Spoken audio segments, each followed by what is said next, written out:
நம்ம குருவே சிவனென பூரினேன் நந்தின்னு சொல்லுவாங்க. நமக்கு குருவாகிய இறைவன் நமக்கு வேலுசாமி ஐயா ரூபத்தில் இவ்வளோ பேத்துக்கும் கருணையே கடவுளான குரு கிடச்சிருக்காரு அப்படின்றத வந்து நம்ம எந்த ஒரு தருணத்துலையும் நினைக்காத நாள் இல்லை, மறவாத நாள் இல்லை. குரு இல்லாத வித்தை குருட்டு வித்தைன்னு சொல்லுவோம். குரு கையால் வாங்கும் ஒவ்வொரு செயலும் நாம் அடுத்த நிலைக்கோ நம்மளுடைய ஆன்ம நிலையை முதிர்ச்சி அடைய செய்யும் ஒரு செயல். குரு எவ்வளோ கற்றுக்கிட்டாருன்றதை ஆராய்ச்சி பண்ணுறதை விட குரு மூலம் நம் எவ்வளோ உள் வாங்கியிருக்கிறோம் என்பதை தெளிவுபெற இந்த தருணத்தில் நினைவு கொள்வதற்கு மகிழ்ச்சி அடைகிறேன். இவரை நான் பார்த்தது வந்து ஒரு 50 நாள் தான் இருக்கும். ஆனால் எனக்கு கிடைச்சது வந்து இந்த 50 நாளில் பெரிய பெரிய பொக்கிஷம். அந்த சித்தியாகும்னு சொன்ன தினத்தை வந்து நான் யோசித்தது கிடையாது. ஆனால் ஒரே வாரத்தில் இது இப்படி செய்யுங்கன்னு அவர் சொன்ன ஒரு விஷயத்தை மட்டும்தான் மனசில் வச்சேன். ஆனால் கையிலே கொண்டுட்டு வந்து அதை நிவர்த்தி பண்ணி இப்படி தான் உணர வச்சுட்டு போனார் பாருங்க. அவருக்கு நான் கோடான கோடி நன்றி சொல்ல தெரிவிச்சுக்கிறேன். இன்னைக்கு இந்த விழாவில் நான் தெரிவிக்கணுன்றதுக்காகவே நான் இன்னைக்கு வந்தேன். சிவாய் நம்ம குருவே சரணம். சூப்பர் ஐயா, ஒரு சின்ன தெளிவு. இந்த தனவசிய குடுவைக்கும் நமக்கு தீட்சை கொடுக்கும்போது குடுவைக்கும் இரண்டும் ஒன்றா அல்லது வேறுபாடா? ஏதேனும் வேறுபாடு இருக்கிறதா? இந்த குடுவைக்கும் நம்ம தீட்சை வாங்கும் பொழுது ஒவ்வொருவரும் காளியாக இருக்கலாம், வராகியாக இருக்கலாம், அவர்களுடைய இஷ்ட தெய்வமாகிய இறைவனை எதிர்த்து வாங்கும் குடுவையும் ஒன்றா?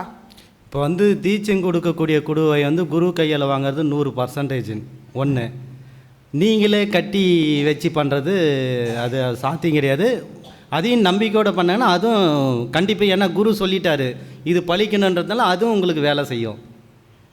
தனவசிய குடுவையும் நான் குரு கையாலே வாங்குகிறேன் அப்படின்றதும் ரெண்டும் ஒன்றா என்று நான் கேட்கிறேன். சிவா, என்னை பொறுத்தவரை தனவசியையும் பொறுத்து என் கையில் வாங்குறது சிறப்பு. எல்லாரும் எங்கிட்டே வாங்கணும்னு நினச்சிக்குவாங்க. அதுதான் பதில் சொல்ல முடியல. அல்ல, குருன்றவரே நாங்கள் கடவுளாக தானே பார்க்குறோம். அப்போ குரு கொடுக்கும் பொழுது அனைவரும் இந்த இடத்துல ஒரு பெரிய ஆசானாக விளங்கும் தன்மையை வந்து குரு தான் உருவாக்கி கொடுக்குறாரு. கண்டிப்பாக. அது ஏன்னா இப்போ நான் வந்து இதை கொடுக்கறதுனால என்னன்னா, மக்கள் வந்து பணத்துக்காக இந்த மாந்திரியத்தை பண்ணன்ட்டு சொல்லுவாங்கன்ற கோசம் தான் நான் எல்லாத்தையும் இதெல்லாம் விட்டுட்டு ஏதாவது சிம்பிளாக ஏதோ ரொம்பன்றது ஒரு கொஞ்சம் பேர் மொல்ல கொடுக்கலான்ட்டு முடிவு பண்ணேன். அதனால தான் இதில் நிறைய நீங்கள் குடு தான். இப்போ நானே கூட இந்த இவ்வளோ விஷயங்கள் கொடுத்ததை குடு வாங்கினா தான் இவ்வளோ அமௌண்ட் கொடுத்தா தான் அல்லோடுன்னு சொல்லி 10 பேர் கூட எடுக்கலாம். எனக்கு அது தேவையில்லை. என்னால் முடிஞ்சவரையும் உங்களுக்கு பணம் இருக்கிறவங்களுக்கு கொடுத்துட்டேன். பணம் இல்லாதவங்களுக்கு என்ன பண்ணுவாங்க, அவங்க கஷ்டப்படக்கூடாதுன்ற கோசையும் அவங்களுக்கும் இதில் பயன் கொடுத்துட்டேன். மையிலையும் சங்கிலையும் கொடுத்துட்டேன். அதுவும் இல்லாமல் இருக்கிறவங்களுக்கு என்னுடைய வார்த்தைகளே ஜெயம் உண்டாகும், வெற்றி உண்டாகும். அவ்வளோதான். குருவே சரணம். இந்த நன்றி. குருவே சரணம். குருவின் திருவடியே சரணம். குருவார்ப்பணம். நிறைய விஷயங்கள் வந்து நான் இதில் ரொம்பவே பாதிப்பில் இருந்தேன். ஏன் என்னுடைய அம்மா தான், என்னுடைய தங்கச்சி தான், என்னுடைய எல்லாருமே என்னுடைய இது தான். லேடிஸ்க்கு வந்து ஒரு விடாய் ஆச்சு அப்படின்னா அதுக்கான ஒரு பொருள் வாங்கக்கூட எனக்கு அதுக்கான பைசா இல்லை. அப்போ நான் ஐயா கிட்ட கால் பண்ணி அழுகிறேன். ஐயா, எனக்கு இந்த மாதிரி பிரச்சனைங்க ஐயா, நான் என்னங்க ஐயா பண்ணுறது? ஃபஸ்ட்டு ஐயா எனக்கு சொன்னது காசை எதிர்பார்க்கல. அம்மா, இந்த மாதிரி நான் ஒரு சில விஷயங்கள் பண்ணித்தரேன், நீங்கள் செய்யுங்க, 48 நாள் பூஜையை விடாதீங்க, நான் வந்து உங்களுக்கு அதுக்கான ஃபுல் ஒரு இதுவும் நான் உங்களுக்கு தரேன். அப்போ நான் அதை வச்சு 48 நாள் நான் வந்து ஃபுல்லாக கம்ப்ளீட் பண்ணலை. 10 நாள் தான் எனக்கு போச்சு. 11ஆவது நாள் வந்து எனக்கு ஐயா சொன்ன மாதிரி குழந்தை ரூபத்தில் எனக்கு காட்சி கொடுத்தாங்க. இன்றைக்கி ஐயா புண்ணியத்தில் நான் சொந்த வீடு கட்டினேன். அதே மாதிரி 2 சவர நகை வாங்கினேன். என்னுடைய இதுவில் சொந்தமாக நான் வந்து வெளியில் இது பண்ணி எல்லாருக்கும் நிறையா உதவி பண்ணுறேன்.